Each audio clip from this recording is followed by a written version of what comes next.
धन्यवाद और स्वागत करता हूं आपका, जो आप बड़े शॉर्ट नोटिस पे यहाँ आए। मैं आपका सबका धन्यवाद करता हूं। और हमारे साथ जो यहाँ संस्था के प्रधान हमारे राम मंदिर के राजीव सूद जी और सनातन धर्म के प्रधान अजय भागड़ा जी भी यहाँ पहुँचे, इनका भी स्वागत और धन्यवाद करता हूँ।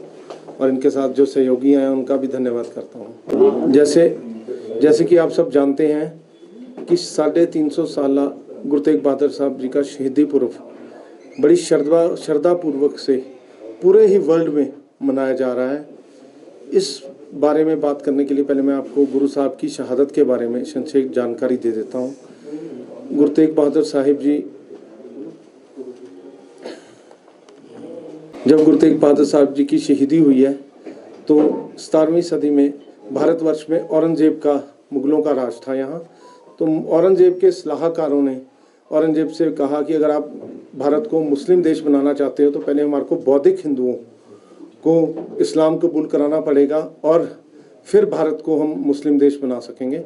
और उस दौरान जो बौद्धिक हिंदू थे, जो मैक्सिमम थे, वो कश्मीर में एरिया में रहते थे। कश्मीरी पंडित जो थे वो बौद्धिक थे, वो वहाँ रहते थे। तो इस अपना औरंगजेब ने जो शुरुआत की है वो कश्मीर से मुस्लिम देश बनाने की है। और उसने कम से कम 1.25 मन 50 किलो, जो आज की डेट में होगा, 1.25 मन जनेऊ उतार कर लोगों को मुस्लिम बनाता था और रात को तब जाके सोता था। जो नहीं मानते थे उनका कत्ल कर दिया जाता है। तो इस पे बड़े गंभीर रूप से इन्होंने, जो कश्मीरी पंडित थे वो डर भी गए, बहुत परेशान भी थे इसकी कि क्या हुआ। उन्होंने बैठकर अपना एक प्रतिनिधि मंडल बनाया, जो विचार विमर्श करके प्रतिनिधि मंडल बनाया। कृपा राम जी थे। कृपा राम जी की अध्यक्षता में उन्होंने जो फैसला लिया कि हमारे को गुरु तेग बहादुर साहब जी जो अनंतपुर साहब में रहते हैं उनसे मिलना चाहिए। तो उन्होंने सारे प्रतिनिधि मंडल को एक मिलकर गुरु तेग बहादुर साहब जी के पास पहुँचे, अनंतपुर साहब पहुँचे। और अनंतपुर साहब उन्होंने जब ये समस्या गुरु तेग बहादुर साहब जी के पास रखी, गुरु तेग बहादुर साहब जी ने बड़े गंभीर रूप से कहा कि इस समस्या का हल तो यही है कि किसी न किसी को इसमें शहादत देनी पड़ेगी, तो बलिदान देना होगा, तभी ये जाके काम रुकेगा। तो उस टाइम गुरु गोविंद सिंह जी केवल 9 साल के थे और गुरु तेग बहादुर साहब जी के बेटे थे। उन्हीं के पास बैठे थे। तो उन्होंने बोला कि पिताजी, आपसे बड़ा महान व्यक्ति कौन होगा जो शहादत देने के लिए तैयार हो। तो उन्होंने सबसे पहले, गुरु गोविंद सिंह जी ने कहा कि आपसे ज़्यादा महान व्यक्ति कोई भी नहीं होगा जो शहादत दे। तो उन्होंने जाके कृपा राम जी को बोला कि जाओ औरंगजेब को आप एक संदेश दे दो कि अगर आप गुरु तेग बहादुर साहब को मुसलमान बना देंगे तो हम सब मुस्लिम बन जाएंगे। तो औरंगजेब बड़ा खुश हुआ कि ये तो बड़ा आसान तरीका हो गया कि हम गुरु तेग बहादुर साहब जी को मुसलमान बना देंगे और पूरा भारत मुस्लिम देश कहलाएगा। तो जब गुरु तेग बहादुर साहब अपने 3 शिष्यों के साथ, भाई मतीदास जी, भाई सतीदास जी, भाई दयाला जी के साथ दिल्ली के लिए रवाना हुए। आगरा में इनको गिरफ्तार कर लिया गया और औरंगजेब के सिपाहियों ने इन्हें गिरफ्तार कर लिया गया और इनको पकड़कर दिल्ली ले आया गया। इनको बहुत तसीहे दिए गए, बहुत मनाने की कोशिश की कि आप इस्लाम धर्म कबूल कर लो। इनके साथ जो इनके शिष्य थे, भाई मतीदास जी को आरे से चिराया गया। भाई सतीदास जी को,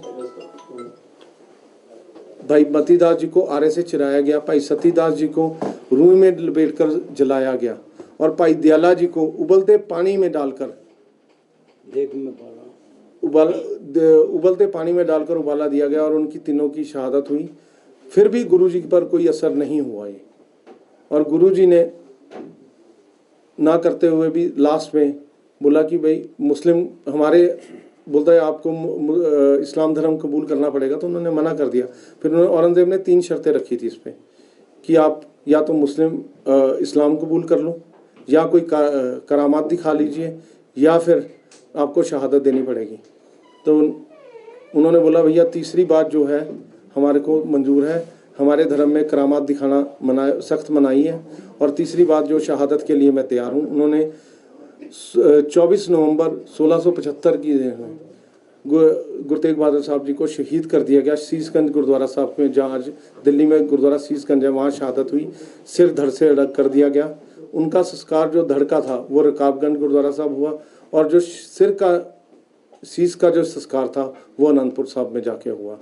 और उसके बाद पंडित दौलत राय जी थे जिन्होंने कहा कि वो बहुत स्टूडियस थे, उन्होंने स्नातमी वो थे, उन्होंने पढ़ाई की, सारा कुछ किया। कहते जब जो लड़ाई होती है जर जोरू और ज़मीन के कारण होती है, मैंने सब कुछ देख लिया, मगर इसमें ये ऐसी अध्यात्म लड़ाई थी जिसमें कि ना जर ना जोरू ना ज़मीन थी, सिर्फ मानवता और धर्म रक्षा के लिए जो ये शहादत हुई है गुरु गोबिंद सिंह पातशाह जी की। पूरी पिताजी गुरु तेग बहादुर साहब ने शहादत दी, गुरु गोबिंद सिंह पातशाह ने शहादत दी, चारों साहबजादों ने शहादत दी, माता गुजरी जी ने शहादत दी। इसमें इससे बड़ी कुर्बानी आज तक वर्ल्ड वाइड में मेरे को नहीं लगता कि कोई भी इतिहास में ऐसी कुर्बानी हुई हो जो किसी भी कारण सिर्फ मानवता और धर्म की रक्षा के लिए हुई हो।